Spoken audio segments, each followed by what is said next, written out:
Hoje eu quero falar sobre poderes.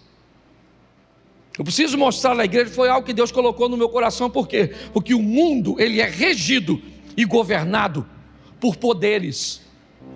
E esses poderes, eles estão distribuídos em 3 níveis principais: poderes espirituais, poderes emocionais e poderes materiais.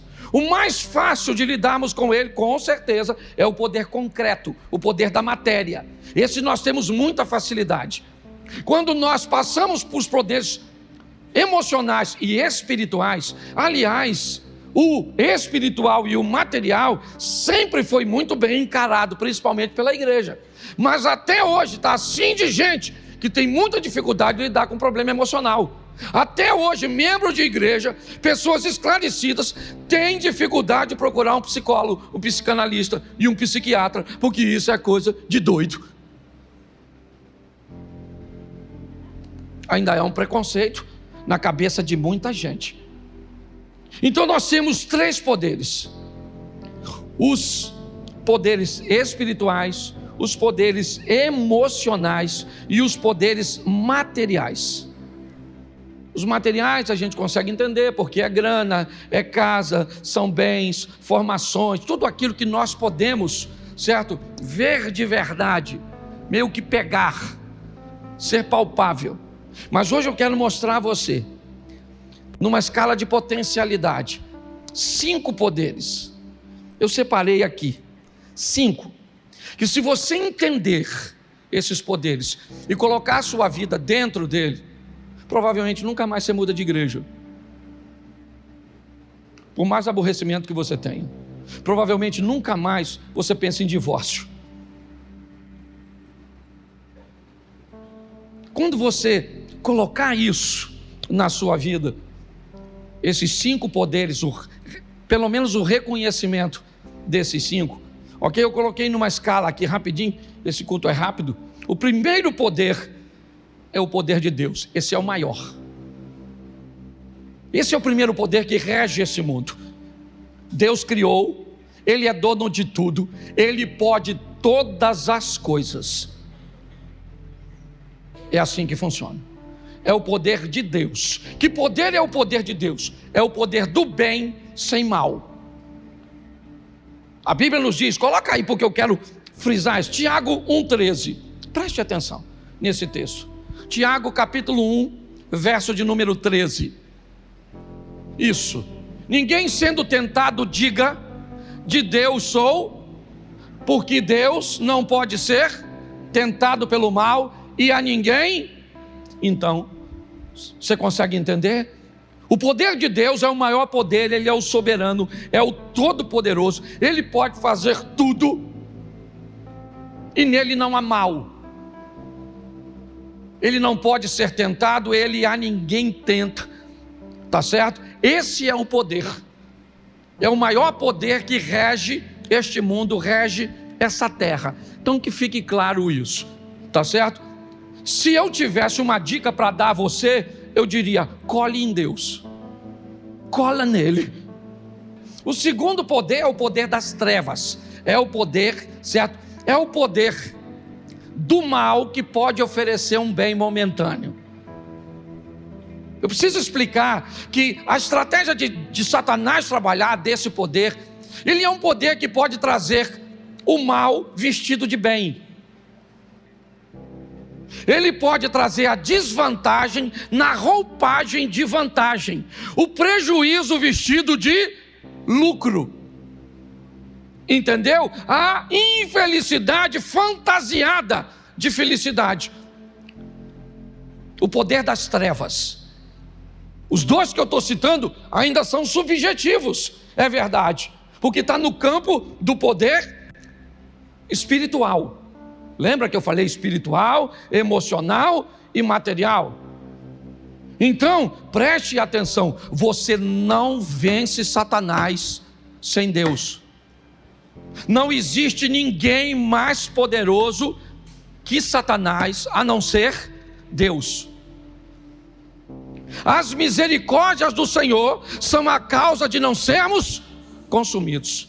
Sabe o que Jesus falou para Pedro? Pedro, Satanás me pediu autorização para mexer, para cirandar, para envolver, para atrapalhar a sua vida, e eu não autorizei. Quer mais? Satanás, disse Deus, tende visto meu servo Jó, íntegro, reto, que me teme e se desvia do mal? Sabe o que o Satanás disse para Deus? Também, ele te teme à toa, eu não posso tocar em nada dele, tudo que ele tem está protegido pelo Senhor. Dá para entender porque é melhor andar com Deus? Então não brinque com o poder das trevas.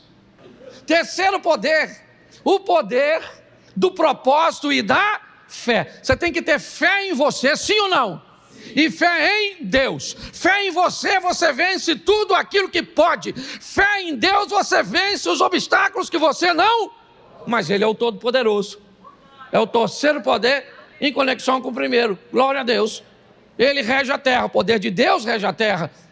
O poder de Satanás está por aqui e o poder da fé. O quarto poder é o poder da ação. Ação em se qualificar, ação em se relacionar e ação em trabalhar.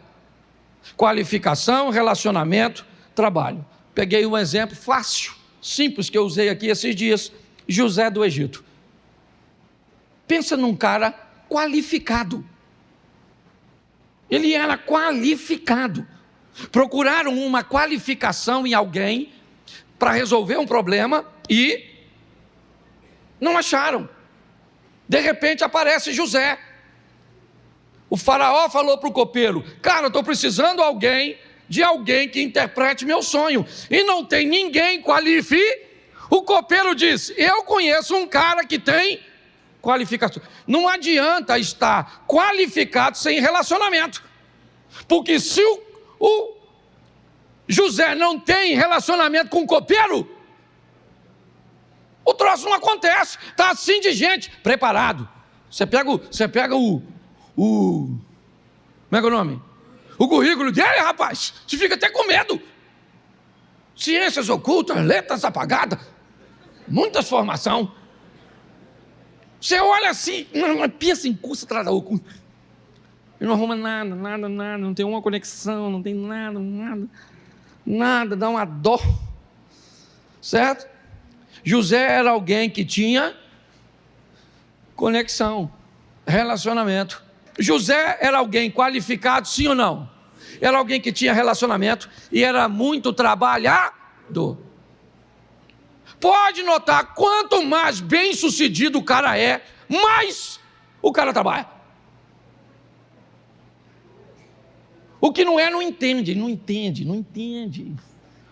Rapaz, você que essa vida, você acorda 6 horas? Eu sei que a sua, não, eu assim, 6 horas, eu até acordo, boto o relógio para despertar, mas aí eu olho, 6 horas da manhã, né? Jesus vai voltar mesmo para quem tem, para quem não tem. Quem sabe ele não volta hoje, vou sair não. Sangue de Jesus tem poder, meu Deus do céu. Quinto poder. Suponhamos, isso aqui é terrível. Suponhamos que o cara tem o primeiro, Deus, deu uma pernada no segundo, que é as trevas. Se, estruturou no terceiro, que é propósito e poder. Foi para o quarto, qualificação, relacionamento mas o quinto poder, ele é fantástico. Ele é o poder da administração. Ele rege esse mundo. E preste atenção, esqueça a quantidade. O bom administrador, ele administra bem o recurso que tem. Hoje eu estava conversando com um cara, ontem, fui jantar com o Galdino, e aí surgiu o assunto, e ele falou assim: pastor, minha mãe e minha tia, elas ganham 2 salários mínimos. Pastor, elas têm dinheiro para emprestar, e só ganha 2. Então preste atenção, o bom administrador, ele sempre administra bem. Ele pode não ter tanto recurso, porque o recurso dele é pouco. Por isso que a Bíblia diz que aquele que é fiel no pouco, ele é fiel no... Por quê? Porque o assunto é fidelidade, não é a quantidade. Sabe qual é o grande problema? Algumas pessoas não criam um ambiente de disciplina para si. Por quê? Porque elas fazem pouco caso do pouco. A Bíblia diz, não negligencie o tempo das pequenas coisas. Se você ganha pouco, beleza, está tudo certo, eu respeito isso, entendo. Mas a minha pergunta é, quanto desse pouco você tem guardado? Ah, pastor, para falar a verdade, olha, eu sempre só consegui economizar R$5 por mês. Tá? Nos últimos 10 anos, eu estou guardando R$5 por mês. Isso é um administrador extraordinário. É o que ele pode fazer. O outro guarde 100, o outro guarde 500, o outro guarde 1000. Administração. É comprovado, queridos, é comprovado que se hoje, pegar todo o dinheiro do mundo e distribuir em partes iguais para toda a população da terra, 15 anos depois, o dinheiro vai estar de volta nos mesmos bolsos, por causa da administração. A administração é um poder que pode jogar tudo o que você fez do lado de Deus, do lado da fé, do lado do trabalho, certo? Da conexão e da qualificação, do lado do relacionamento, tudo fora, se você não administrar. É importante que nós venhamos entender isso, porque, preste atenção aqui, eu já estou terminando, Mateus 25:15, dá uma olhada nesse texto, Mateus 25:15.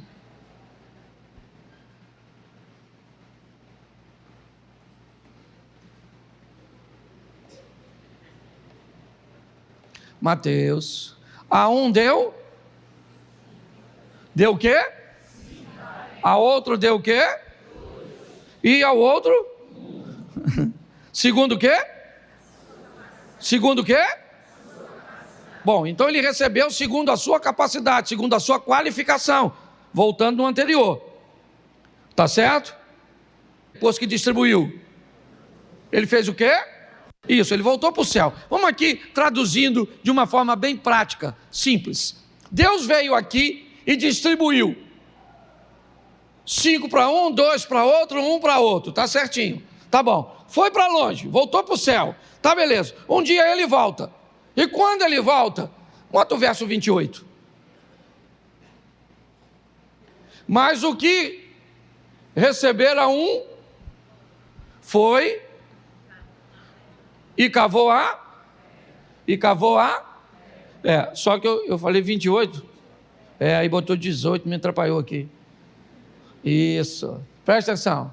Tirai-lhe, pois, o talento e dai ao que tem. Presta atenção, nessa parábola, o proprietário distribui para 3, segundo a capacidade. Preste atenção. O cara que ganhou 1, ele não merecia ganhar 1. Só que o homem dessa história, ele é Deus, sim ou não? Sim. E Deus é tão misericordioso que dá a oportunidade, o cara, de ter pelo menos 1. Quando ele volta, ele pergunta ao cara que ele deu 5, ele diz, bom, eu fiz seu dinheiro dobrar, ganhei mais 5. O outro disse, eu ganhei mais 2. E o outro disse, olha, eu fiquei com medo, eu enterrei esse, o que eu tenho é 1 para te devolver. O que ele diz? Pega esse 1, entrega o cara que tem 10. Você consegue entender isso? Administração. Hoje muitas pessoas sofrem com essa questão. Sofrem. Não pode ganhar nada. Se ganhar qualquer coisa em algum ambiente, o cara ganha uma herança. Tem gente que ganha na loteria. Deixa eu te explicar uma coisa. Sucesso não tolera ambiente inseguro. Não tolera. Sucesso não gosta de ambiente inseguro. Pessoas podem até dar sorte, sim, e alcançar o sucesso, mas se ele não tiver um ambiente seguro, sabe o que acontece? Ele vai embora. Eu vi isso acontecer, está aqui, ó.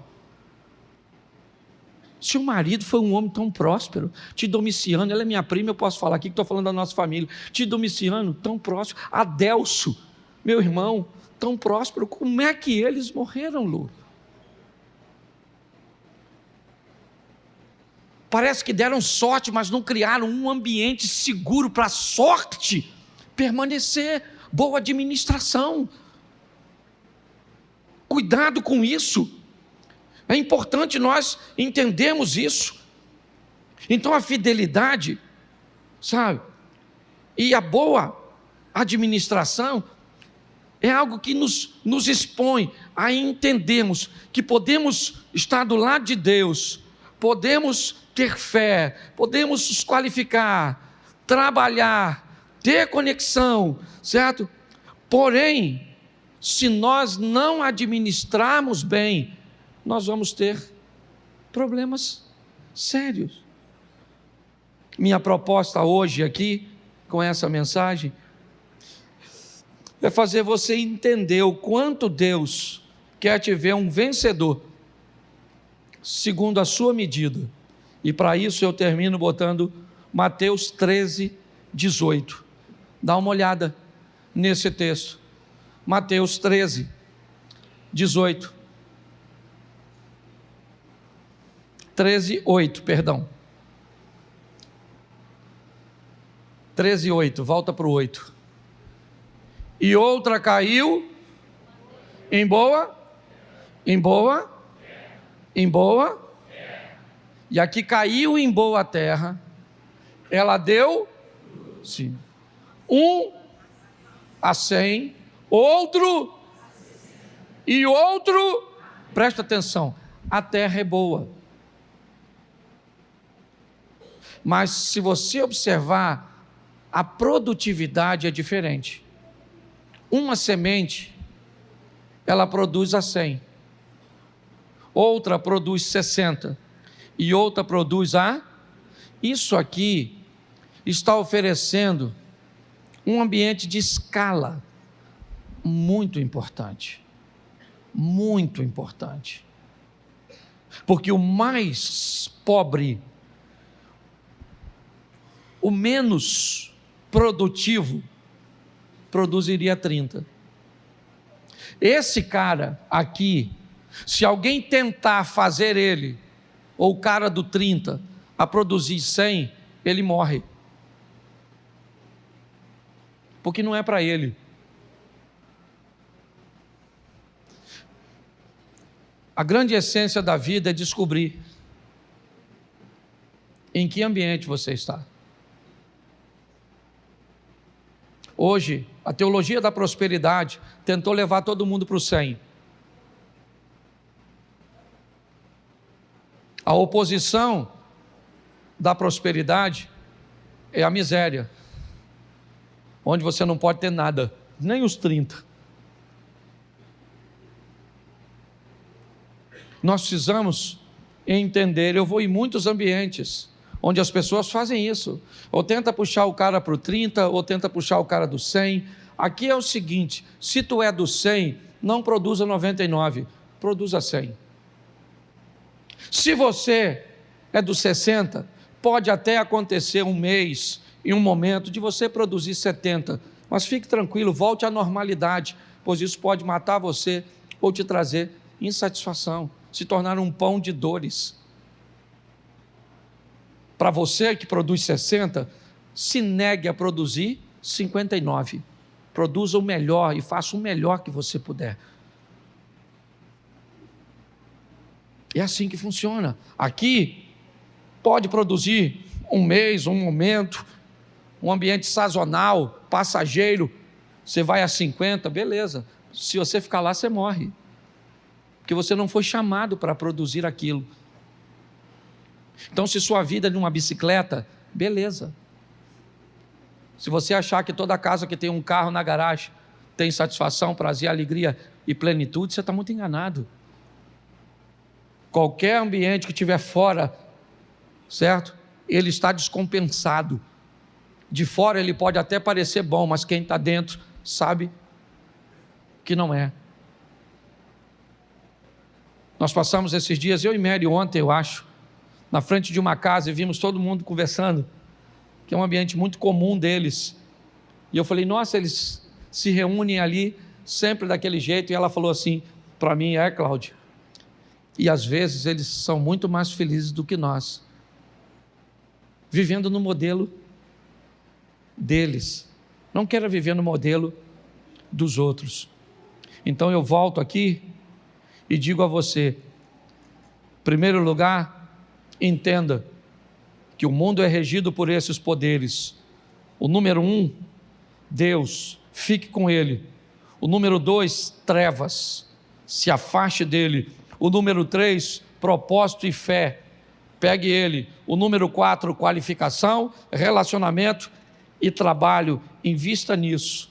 Agora, se puder fazer um cursinho, colar com alguém que administra bem, para aprender a administrar, se possível, antes de ganhar,